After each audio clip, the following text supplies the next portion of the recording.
Your body says to you, you can handle the stress. Your body says Mhm. to you, it can handle all that you throw at it for decades. You can go 10 years, 20 years, 30 years thinking that you're just fine and dandy, but your body's keeping score. And eventually it's going to blow up. You've got to get around people that are doing the shit you want to be doing on the level and volume of what you want to be doing. Go in and be the damn student. I could learn from every person in this room. Think about how you talk about your business. Yes, passion sells. But you can't carry on a real conversation outside the passion. You're going to lose. So the whole point of all of this is, one, show up as you, fucking loud. Two, get yourself in frickin' rooms that scare the shit out of you. It's really about looking at those things that you know will move the business forward and doing them anyways. Thank you for allowing me to always show up as me, and thank you for showing up as you. All right, Mark, you went from living in your truck at 27 to becoming a millionaire 10 years later. What was the pivotal moment that Lily transformed you from struggling to trusted advisor to an executive to people all over the damn world? We'll have to go two pivotal moments because Okay. the big pivotal moment was getting sober. I was homeless, living in my truck. I was 130 pounds, and I had no prospects for life. So driving him to Washington D.C. to borrow money from my brother, which I had no idea was in recovery. And when I landed here, him and his friends took me, to an AA meeting, to NA meetings, and said, you could borrow the money, or you could actually change your life.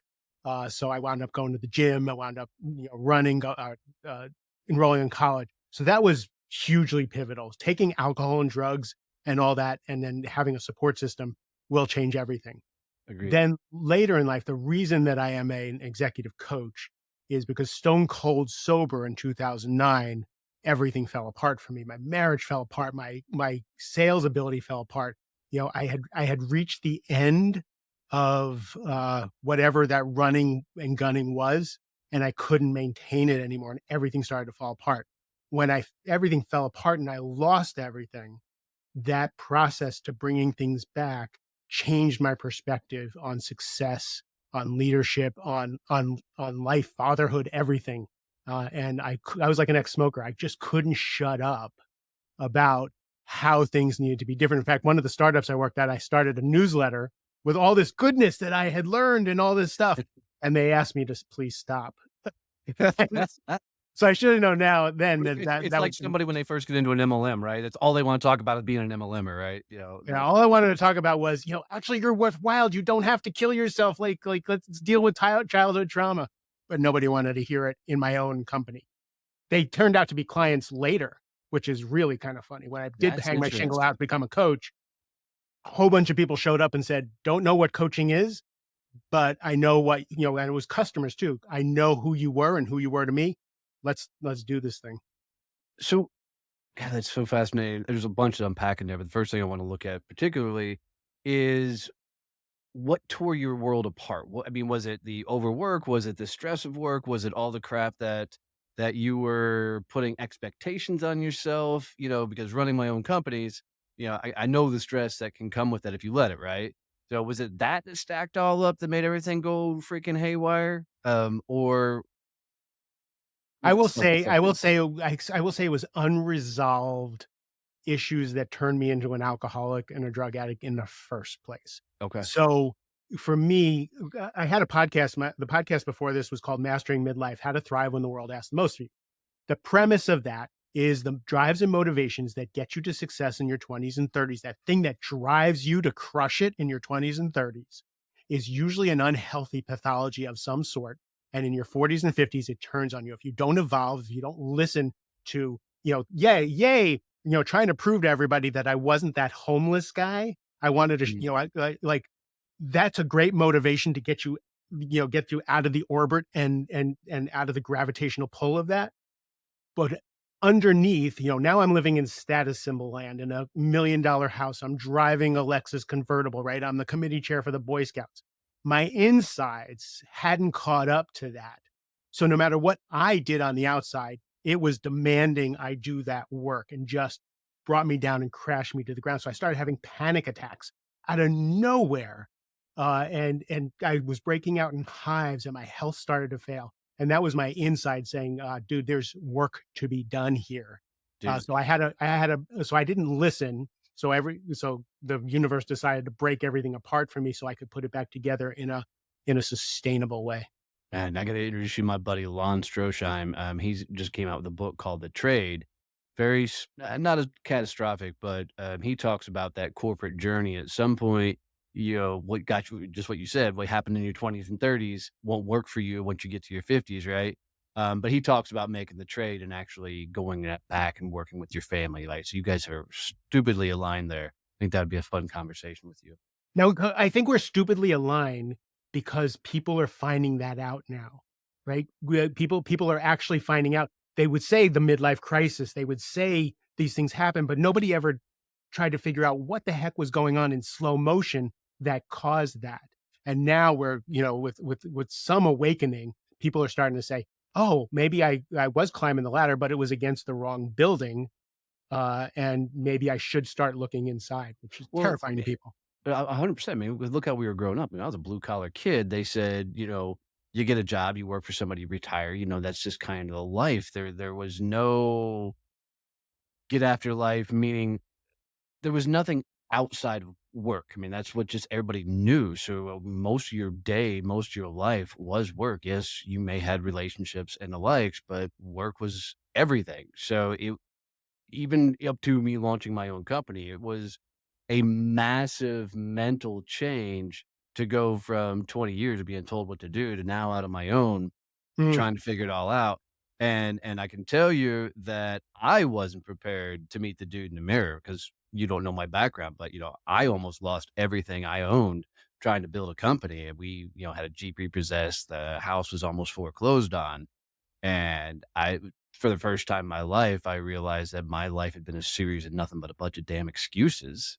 mm. And, once you get to a place where you run out of excuses, then there's nobody left to blame but you. That's And interesting because you were a Marine, right? yep, So, like, that would cover up that your life was because you're doing something substantial, you're kicking ass, yep. but underneath it, you wouldn't find that out until after you left the Yeah, Marine I mean, Corps. yeah, but all aspects. I was living that successful life. We'd built our dream farm. I had a second house on the property for my mother-in-law, right? So we were doing all the things, but it wasn't that it was fulfilled. I just thought that for me, there was something more to do. Yeah, and I tell anybody, build a business. It's by far the best way to freaking figure out what you're made of and who you are, because it's going to kick your ass along the way. Interesting thing that I saw in one of the articles you read. This is an article you wrote on LinkedIn. I don't know how far back it was, but it was talking about your weight loss journey. And it's there's a quote in here that just fucking totally resonated with me that I want to have you elaborate on. But it said, "My need to fail in public is my need to not fail in public is way stronger than my hunger." Talk to me about that.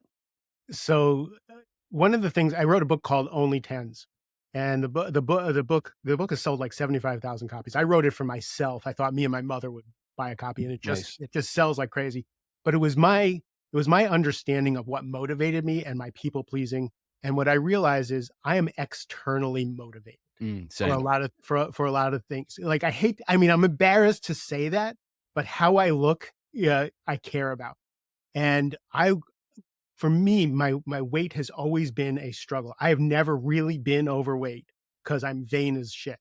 Uh, that fluctuation, I could never get that last 10 pounds off except when I ran the Marine Corps Marathon, right? Um, what I notice is that there's always something there's a qualifier to every action I take. There's a reason I don't do anything intrinsically for the thing. I do it either for the reward or to avoid a consequence. When I finally figured out that when everything that I did was to be liked, to look powerful, to get money, whatever it was, That was how I worked with my ADHD and becoming an entrepreneur, right? And I figured that out. With the weight loss, when I posted my scale every single day Jesus. because I'm so freaking hungry all the time. I eat health food all the time. I'm maniacal about what I eat, but I eat too much of it because I'm just always hungry. And when I post Because it's health food, there's no substance there, but go ahead. oh my god, but I eat, again, I was lying to myself about how much I ate, the portions that I ate, how often I ate, like, my office is 15 feet from my refrigerator, right? For my healthy snacks that I make. Um, when I posted the my scale every single day, that was accountability. Mm. People were watching me. People were sending me messages, and I know that 10 times the amount of people are watching me than comment. And I know that especially afterwards that people find that out. So the weight started dropping off like crazy when I started posting my scale. And when I stopped posting my scale, I learned I actually the day I hit my goal, I learned to make sourdough bread. I gained the weight back.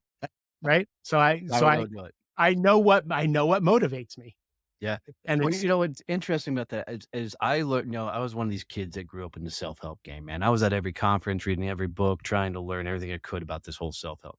It's all bullshit, until you're actually to a point in life where you're actually gonna apply and do the things that you're, read. Otherwise, it's just a silver bullet you're trying to figure out. But along that journey, somebody taught me the idea of setting traps for yourself, which is exactly what you're talking about, is where you put out some sort of public accountability that you're gonna do X by X, and you're gonna tell the world about it. And let me tell you, if you're, like you and I, where everything is, I'm more worried about what people will think about me versus anything else. You do that, and by God, you will get things done. For you, is it healthy to do that? I don't care anymore. Okay. Like I used to like I should be intrinsically I should get up every day. I'm writing a new book and I'm like just on the edge of being past deadline to make my deadlines, right? And I'm committed to I'm giving a keynote in Nashville on October 17th. So I committed to the person who invited me to do the keynote that I would have my new book to give out at the thing. Like we're cutting it so close that we actually Amazon can't print it. We actually have a printer lined up in Nashville to deliver them to the hotel just in time. But I'm still like so I'm writing it in public. I publicly declared that I would do this. That does it for me. So on here's an embarrassing thing. The ADHD is so bad. I've accomplished so many things with it because I know what happens to me. Uh, when I realized I was behind schedule, I was telling some people in my mastermind, I said, I'm totally behind schedule. I think I'm going to have to cancel. I don't think I'm going to be able to make it. And they said, "Oh, what are you doing tomorrow?" Tomorrow was Saturday. We'll be on Zoom. We're going to open up a Zoom. We've done this before. And my friends took turns staying on Zoom for 7 hours on Saturday while they chained me to my desk and I could leave to go to the bathroom and eat. And I finished the task on Saturday because my friends just sat there. And something about ADD, when I have a task to do and I have someone on Zoom in the corner, like we do these work sessions, something happens and things that would take me hours, expenses for my speaking gigs and things like that, I do in no time at all. It's just having that company, right? Yep. So, No, that's you. Have you heard that? I should pull this. I should find the statistic, but it's like something like 70 or 80% of all entrepreneurs have ADD or ADHD. which It's is why we're insane. unemployable. 100 well, that's my entire life story. That's why I was a sales guy. Me You know, too. Yeah, that's when I finally found success when I became a sales guy. yeah. So most of my journey was spent in the sales game. So tell me about changing gears just a little bit. Tell me about leading up. What does that mean for you? What does it mean to lead up, and how can somebody effectively lead up in their life or in their organizations? So leading up is about managing your manager. Leading up is about becoming a trusted advisor, right? So if you're an entrepreneur and you're the CEO, you have a number two in your organization that is invaluable to you, and Mhm. that you couldn't. One plus one equals three. You couldn't do it without them. So, but most people, most people rise up through the ranks. So I do more corporate work than entrepreneurship work. Most people rise up through the ranks really quickly, because they have gumption, they have drive, they have motivation, they have all the, and then they get to the C-suite and they don't really know how to follow. Mm, They've gotten there. Again, what got you through your 20s and 30s won't get you through your 40s and 50s. What got you into the C-suite isn't going to keep you there, right? It isn't gonna make you successful there. So leading up is one of the pieces of how to become a trusted advisor. It's funny, I interviewed Will Branham, who's a Navy SEAL, mm, and he was talking about, the most important piece of leadership is learning how to follow. And he illustrated it by saying when you're out on the battlefield, right? When you're with an entire Navy SEAL team, is there one alpha and 5 other betas? no. Right? That struck me, right? He says, "There are 6 alphas on the team, each taking lead when they need and each following when they need." And that's how you learn how to lead, to become a trusted advisor and leading Yeah, up. that's fascinating. I will say following is probably one of my weakest points that I have. I it's I don't always understand it, partially because I hate rules, so it feels like a rule to me. So how do I personally get better at learning to follow? I'll put a caveat on there. I'm learning to learn from other people as well, right? Because I'm always the guy that's got the knowledge. I always want to teach, and I'm learning to shut up. And down here it actually says quietly assertive, to try and get me to shut up more and listen to more. But how do I learn to follow? You learn to follow again, you're it's really important to understand the mission, right? If you're in on the mission and the right person is taking the lead, it's much easier to follow because you know that you're going to play a role in making sure the mission gets Mm, accomplished.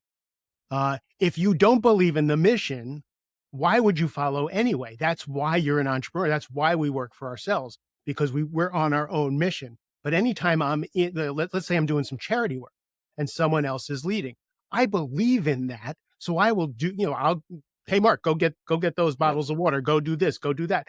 Absolutely no problem, because I'm leading in my own capacity, to help the mission. But if I'm not, uh, in a line with that, I can't follow. I'm That, too headstrong.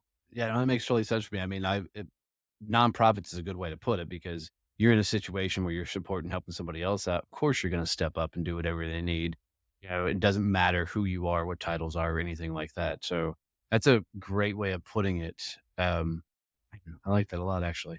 So as people are moving through their journey, you've got a lot of this, not self-help, but self-care is the word I'm looking for, that you talk about on a regular basis. And this is self-care was not something I got into until the last couple of years.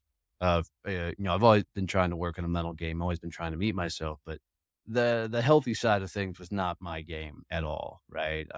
Freaking rum drinker. Up until I met my wife, I was a heavy smoker. Um, we've been It gives saying you a great podcast voice, though. yeah, you can tell, right? I'm 20 almost 20 years removed from smoking, but, there was definitely some heavy years in there. You know, why self-care so much? And why is this the big platform you seem to be on with a lot of your content? Number one is because the reason I'm a coach is because I watched people, my contemporaries, people I cared about.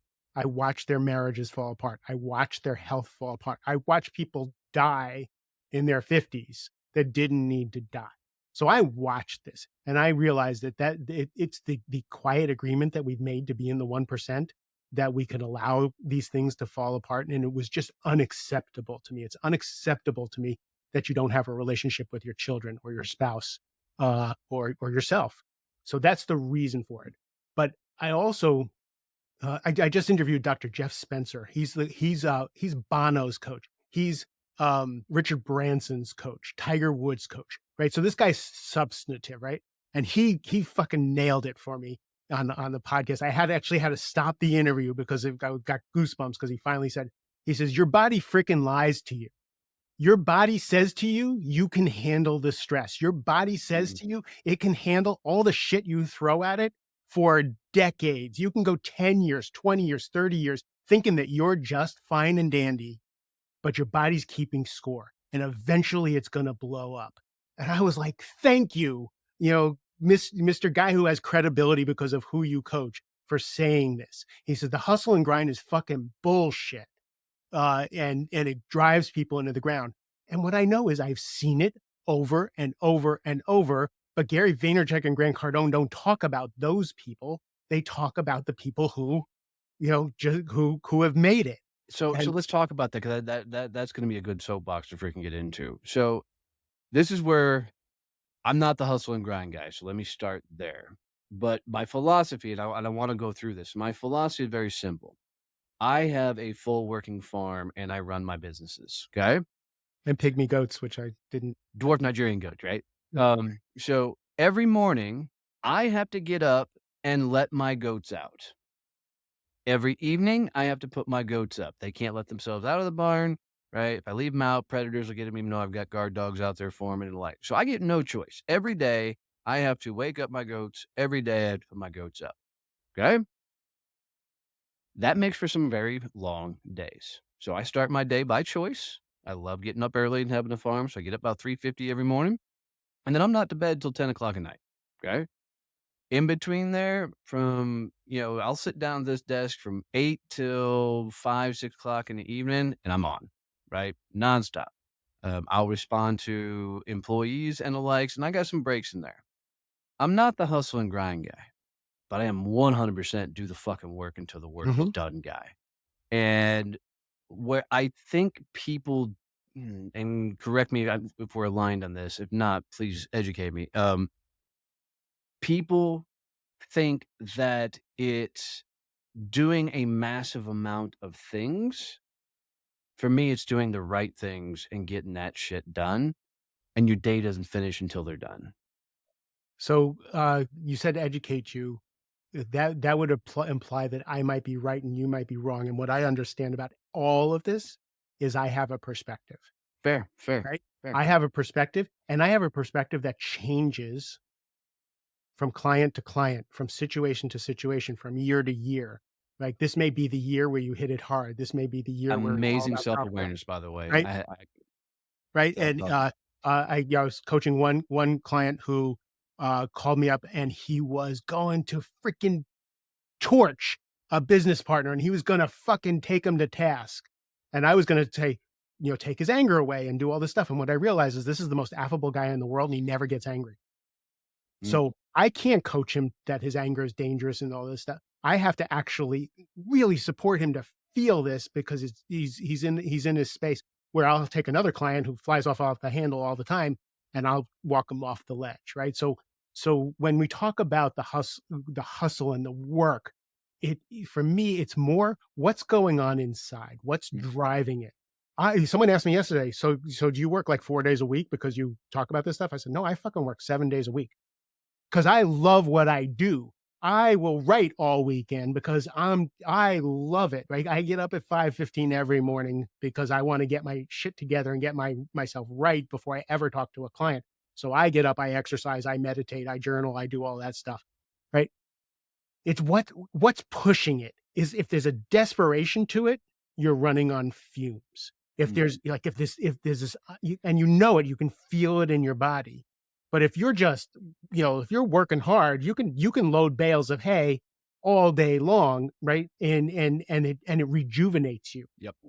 So for me, it's really the motivation and the come from that is part of it. If you feel fear, stop it.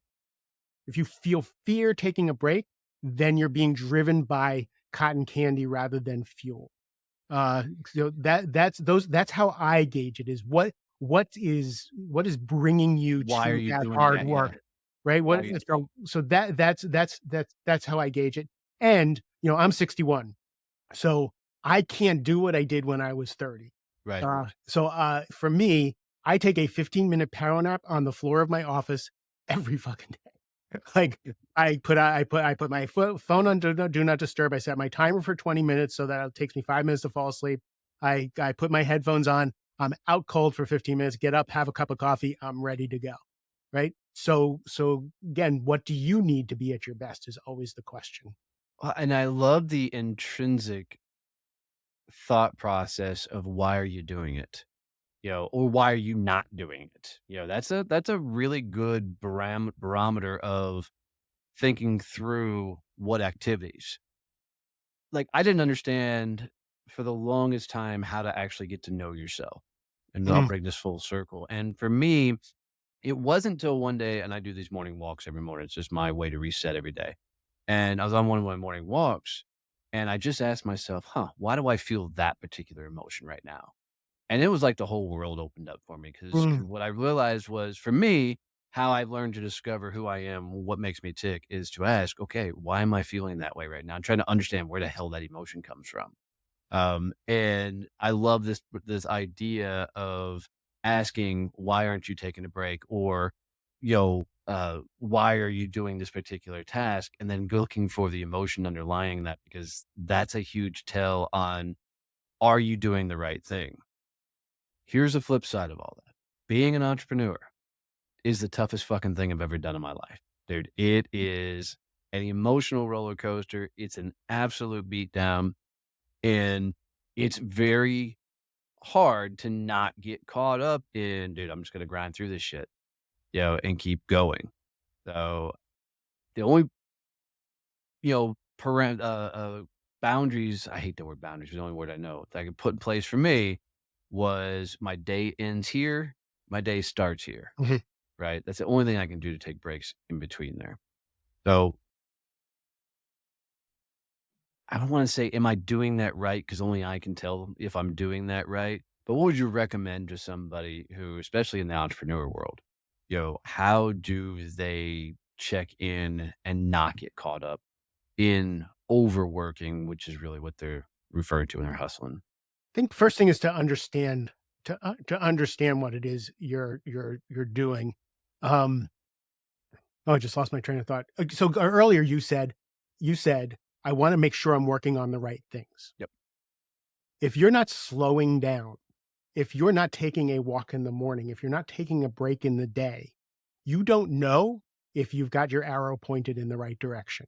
If Mm, you haven't slowed down to take stock, am I doing the right thing? Am I doing the right thing in the right way? Do I need help with this? Should I ask someone else to do this? Should I delegate this? If you haven't slowed down to to allow that inner knowing to help guide you, you're missing a tool that is freaking invaluable, which is that inner guidance, that intuition, or that gut feeling of what you should be working on. When I wrote Only Tens, I decided because again, I'm a people pleaser, I'm all things to all people because I can be, because I'm smart, I'm energetic, right? I'm competent. I started saying I'm only going to do things that I'm a hell yes to. That I'm 100%, it's a 10, right? Nines, eight, sevens off the fucking list. Um, when I started only doing tens, what showed up was, "Oh, I think I should call this particular prospect. I should do this for someone." And, like, miracles started happening, connections started happening, business started happening from slowing down. So if you're running like that, you're doing that because that's what you know how to do. If you can learn that if you take time, and it's only a little bit time during the day, to take a deep breath, to get into your body, to wiggle your fingers, wiggle your toes, maybe take a walk to get physical, because if you get in your body, you can get present. You'll know how to point the arrow better, and you won't have to work as hard. Uh, no, that's smart. I can tell you, I'm not a woo woo guy. I rarely laugh at a lot of things that are talked about in the woo woo space, but I will say that getting out in nature, going for a walk, and getting physical. I heard Tom Bilyeu, I forget who he was interviewing, but on one of his podcasts, he's like, I think every breakthrough comes when somebody is getting physical. They're either training for a marathon or mhm, they're doing some activity. I had not heard anybody say it's because you can get present, which makes sense to me, in that moment, because I found, because of my ADHD, the morning walks and not being able to see a whole lot in the dark and everything allows me to think because I'm distracted by the walking. right, You know, exactly. It that's was interesting when my career in 2009, when my career just went into the shitter and I didn't know what to do, I decided to run the Marine Corps Marathon. So I was broke. My career was in the toilet. My health was out, but I couldn't run a mile. And I heard this guy on a radio show. I was waiting for a doctor's appointment. Say everybody can run. We're bipedal. We're meant to run. We should be able to run. Everybody's so I called him. This was before you could actually do Zoom or anything like this. I called him and asked him to coach me to run the Marine Corps Marathon. And he said, "Yeah, it'll take you about 2 years." I'm like, "I'm probably going to die, so I need to do it this year." Because my goals are run the Marine Corps Marathon and make $1 million this year. Because I want to leave $1 million to my kids. Because I was really pretty sure I was going to die, and kind of morbid. But anyway, so I started training for the Marine Corps Marathon. While I was training for the marathon, again, being present, being in my body, listening to good things, something happened in my career where I made the freaking $1 million. Like everything turned around, my health, my business, everything when I was out running every single day. So especially with someone with ADHD, getting into your body is the thing that's going to give you that wisdom. Well, my wife and I are looking at a 5K, right? But I did enough running in the Marine Corps. I fucking hate running with a passion, right? Um, but walking I can do, and you can walk a 5K, and I'm good with that. But my wife and I are actually looking at doing a 5K just to find one. We both kind of agreed. Let's find one that has a beer at the end because we still drink. So God love you for your choices and respect the hell out of them, by the way. If I could drink, if I didn't end up living in my truck every time I drank, I I would get drink. it. Yeah, and trust me, I have very close friends of mine that are, alcohol anonymous, regularly attending meetings and the likes, and they know that if we're out at an event, networking, something else, that if they ever feel pressure, their job is to come and get as close to me, and one of them's got a freaking he'll put his put his knuckles right in the back of my back, Mhm. and if I feel that, I immediately just grab him, we go for a walk. Doesn't matter where we're at. And I just respect the fuck out of it too much to watch somebody relapse back into that world. So kudos for that. Walking, by the way, I plug for walking.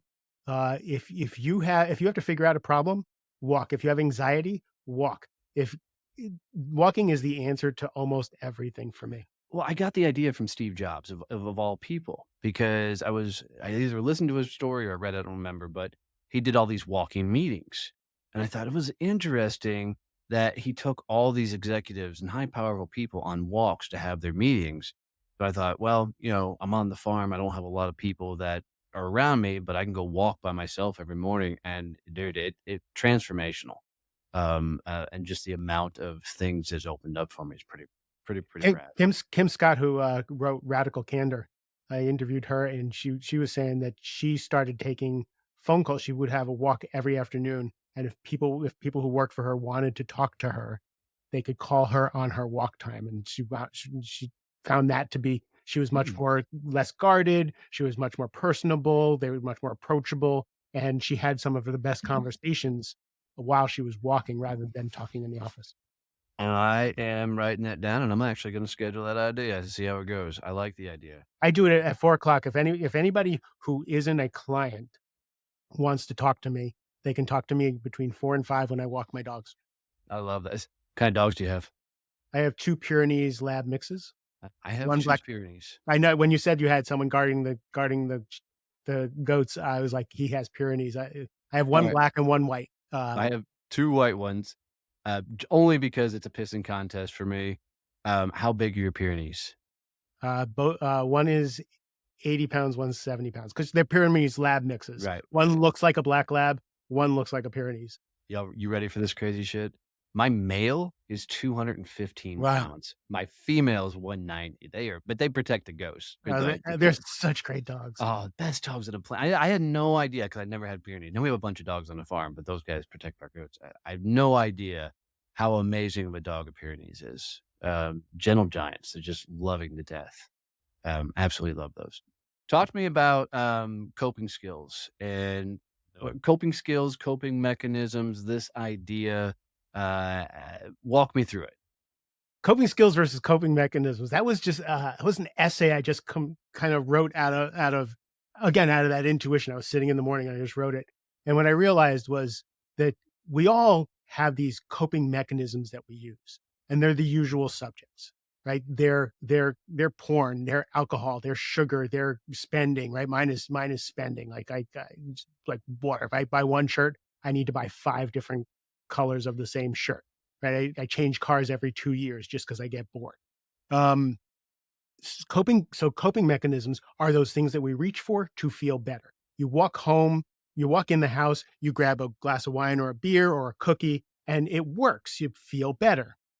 The problem is that they light up the dopamine centers in our brains in an unhealthy way. It tells your body when you go do this thing, you'll feel better, and you feel better. And then when you in like most addictions, you need more and more of it Mm. to feel satisfied. Coping skills are those things that aren't readily available, right? Those are those things where you need to actually go put on your sneakers to go take a walk or go to the gym.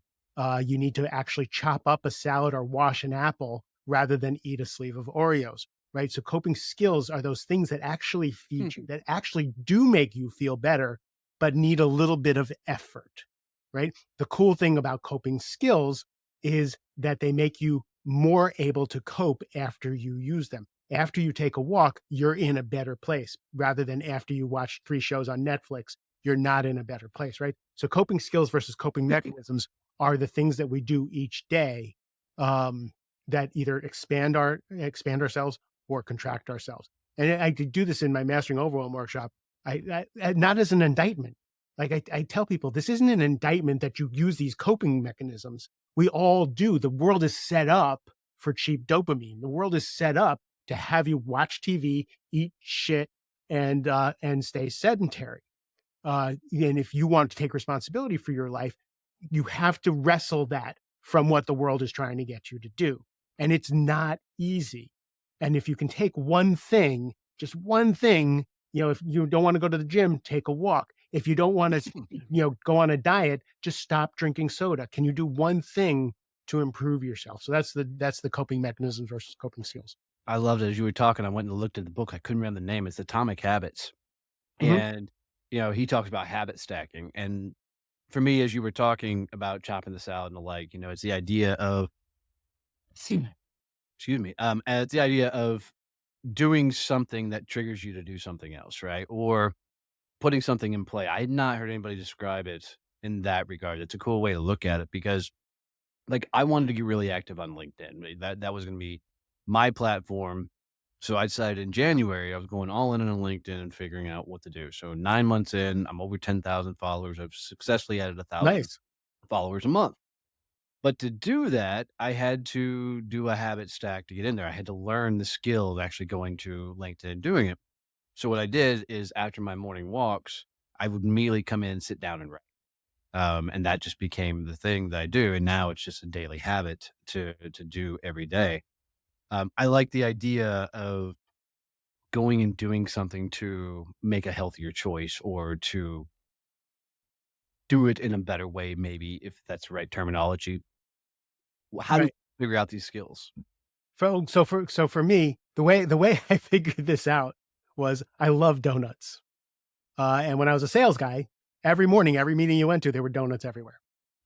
And I would eat a donut and a cup of coffee. And by 10 o'clock, I would be like dying. I just couldn't stay awake. I was just miserable. And this went on for years. And then one day I was standing there and I was about to eat a donut. And I said, if you eat that donut, you're going to feel like shit. And I ate the donut and I felt like shit. And then for a couple of days, I would eat the donut and I'd feel like shit.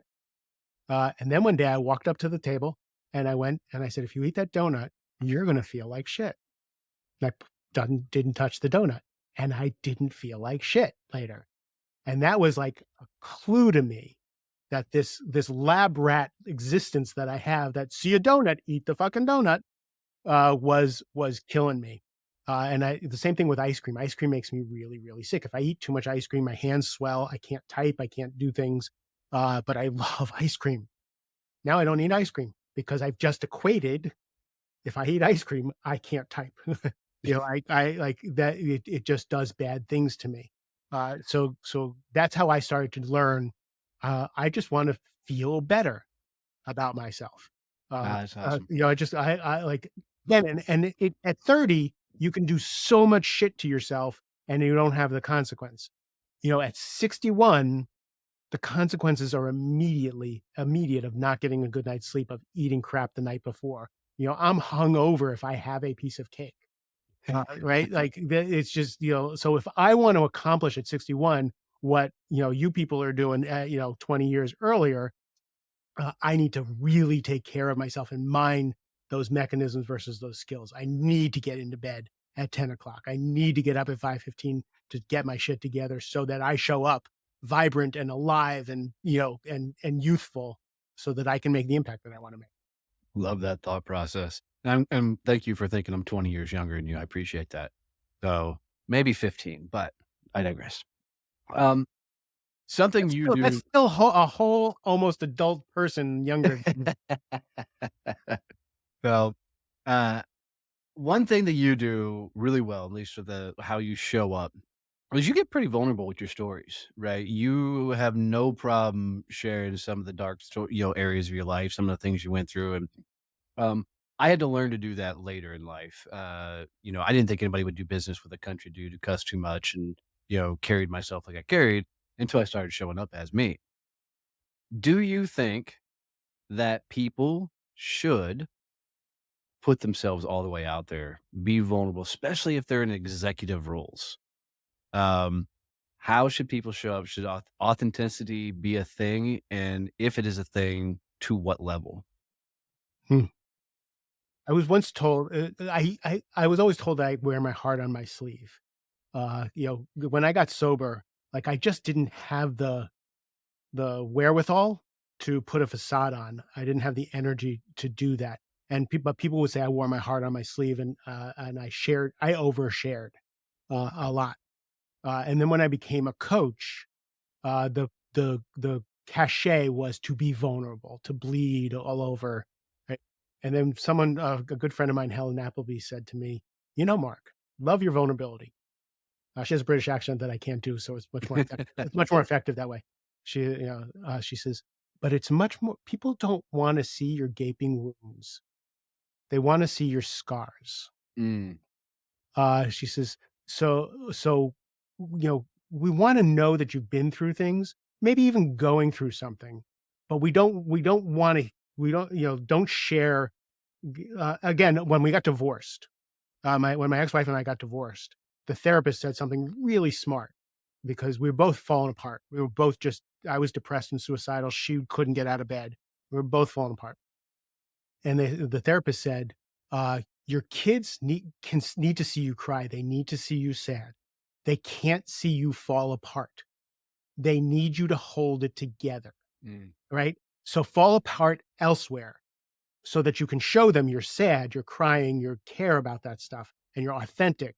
But the fall apart, let someplace else." Same thing with leaders. If you're gonna fall apart, I just had a guy say today, he goes, Mark, he says, I've been talking shit and I've been talking to subordinates about the stress I'm under. And he says, I realize I shouldn't. I'm like, yeah, call me. You want to Right. complain and be a little victim, even a little bitch? Call me so that you can show up because we all need to be that. I need to whine, right? But we whine in the appropriate place and then show up for our people. But again, this person I was talking to, a few people, two people died in his life that past week. I said, they know something's going on. So you've got to share why you're out Mhm. of sorts, right? If you hold that, they think it's them. So it's being judicious, it's being conscious of what you share, with the right people. Man, that's such smart advice because I, not as much as you, but tend to overshare what's going on in my life. But I think I also went to extremes on vulnerability. What happened was as I was going through the worst time in my life, trying to build a business and almost losing everything, I started sharing how bad I was fucking things up in business. I got rewarded for it because people started leaning in and asking me questions about how they do things. And even though I would say, I literally just told you I screwed this all up and I don't know what I'm doing. I don't know how to fix your issue. They would keep asking me. So I started just saying, well, try this, right? And that continued to happen. So I got rewarded for sharing as I built my company and we brought on more staff and more people. I've had to learn what I can share and what I can't share. It's not always easy. I like the analogy your therapist gave. And I think everybody should have a therapist, by the way. Um, but just the idea of they can see you cry, but they can't see you fall apart. Um, there's a lot of stress gets put on people as we all build businesses, and, your main job, I will say my main job is to reassure the team that the ship's all heading in the right direction, even if you're plugging some holes in the bottom of the damn boat, Right. along the So way. you lead a peer group, right? You lead a peer group of entrepreneurs. I do. And like that's a place where you can go fall apart so that you can go be strong for your 100%. employees, right? So you have to have like I love these peer groups because so many entrepreneurs go it alone. I have a posse. I have 3 other friends that we get they're also coaches. We get on a call every Friday at 2 o'clock. We get on Zoom. We've been doing this for 7 freaking years and we're busy. We're flying all over the world. We almost never miss that 2 o'clock because that's where we can get the coaching we need. We can fall apart. We can be messy there so we can get our shit together to go do what we need to go do. So we have places that we can do that. Was that easy for you to set up? Because I had At to get really humble for me to have that. I got a couple of CEOs I do the same thing with, but I had to get really humble with myself to be able to sit in that room. no idea how natural this had because one is a very high end female executive coach. One is a Buddhist surfer. My best friend Tony, who lives in Hawaii, right, and Shaka Man, and that guy. Then one's kind of a witchy shamany woman, and the how we all, and then there's New York Jew Mark here, like and how we all gelled and 1 plus 1 plus 1 equals 10, I have no idea. And why we keep showing up is a phenomena to me. It really is a phenomena to me that we've made it a priority. I know other people who have watched us and then created groups like that, and put the effort forth, right? You got to put the effort forth, and the chemistry's got to show up. Well, for me, and I'm assuming you're the same way, I have to have a place to release. Mhm. You know, um, I learned early in the business around my family in particular that I couldn't share the struggles. I could only share the good stuff. Because if I shared the struggles, everybody wants to coach, right? Everybody wants to give you advice, and nobody in my family has ever been an entrepreneur, business owner, or the like. So if I shared the stuff when I was struggling, they're like, "Oh, go get a job or try this, do this," and it was all advice out of love. It just the advice had no relevance to what we were doing, right? So, it's that same thing. I had to find places to release, which for me, that started being it took me some humility to even get a coach. Yeah, I'm just a guy that doesn't like being told what to do, and when you sit across from somebody, then you get accountability, and somebody's gonna be freaking telling you what to do in some aspect of that journey, and it requires you to be willing to take it on the chin and shut the fuck up and let them coach. Which is not always easy for a guy like me to do. I've still learned it in some aspects. Again, Yeah. trusted advisor, like, people have to earn the right to coach you. People have to earn the right to coach me. I've been doing this for a long time. I'm vulnerable on social media, and I'll put a struggle out there because I want people to know because I look really perfect. If I don't watch it, I look like I know everything about everything, and I've got my shit together, and I'm emotionally intelligent, and, like, I only eat green leafy vegetables, right?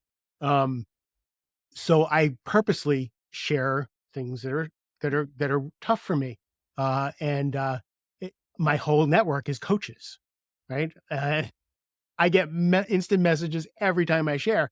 Hey, Mark, I can help you with that. How would you like to? Have you thought about this methodology? I'm like, dude, I am your fucking grandfather. I have done every one of those like just back up. So I have to humble myself and that they're just trying to help, right? Like, So something to try 'cause this worked for me because I love doing the vulnerable post, right? There's just sometimes in business where and it sounds like you're trying to do the same thing. I I want people to know the shit show of the business, right? I want them to know the ugly side of it. And, every once in a while, I'll go out and share. I'm not sharing my mental struggles. I'm sharing my business struggles. Where Mhm. am I fucking up in this? Um, I can't tell you the number of people, usually when I do that, that will send me a DM to say, God, thank you. I feel every Totally. bit of this, right? So I don't get the coaches so much. I'm glad. No, I do because that's a lot of my network. I was actually speaking to a group of coaches once, and they they asked me to talk about how to become successful as a coach. And so I get put on the stage because I'm, example number one of someone who's made it as a coach and rocks the world. And I said, I was $100,000 in debt. I struggled for 5 years to figure out who I coach, what am I good at. I was taking care of my ex-wife, my kids, my elderly parents. I bankrupted myself and put myself in debt to become a coach.